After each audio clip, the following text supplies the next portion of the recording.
Tonight at Eyewitness News Exclusive, a rare and gutsy interview with an NYPD whistleblower, a female detective still on the force, who says she was assaulted by her superior. The detective says she is now the one being punished for going to internal affairs, and she's talking only to investigative reporter Jim Hoffer. Jim is here now with more on a detective willing to break down that so-called blue wall of silence. Jim? She wanted to press charges against her supervisor for assault, but instead, Detective Nela Gomez says the NYPD treated her as if she did something wrong while protecting her boss from being arrested. She has spent 13 years with the NYPD, working her way up to become a detective in the Hate Crimes Task Force.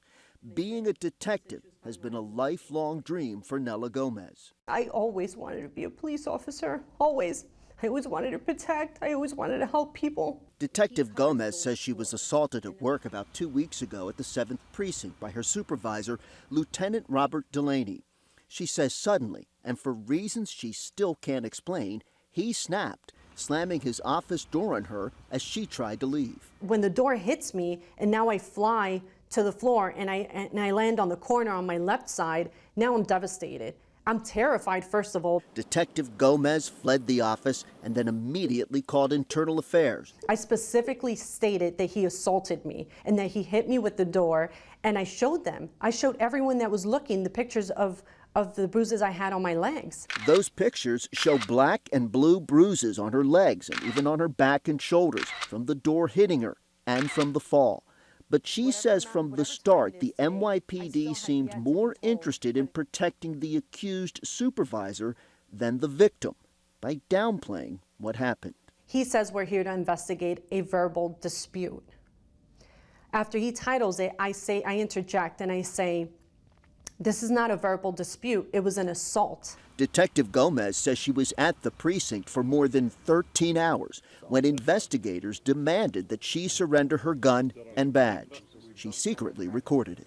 We're about to take your weapon, and I need your shields and your ID card. And who's taking the lieutenant's gun for being violent? Okay, right now we're not dealing with the lieutenant. They're making me seem like I'm unstable, even though there's someone that's actually really unstable and aggressive, still carrying his guns. We wanted to ask you about the incident with Detective Gomez.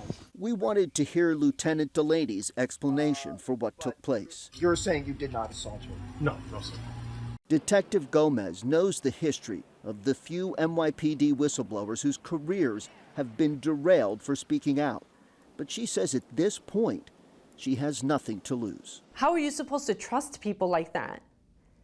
They made me seem like I was mentally unstable. What's left? Has been given her gun and badge back, but she has been transferred to another command. Lieutenant Delaney, meantime, is still a supervisor with the Hate Crimes Task Force.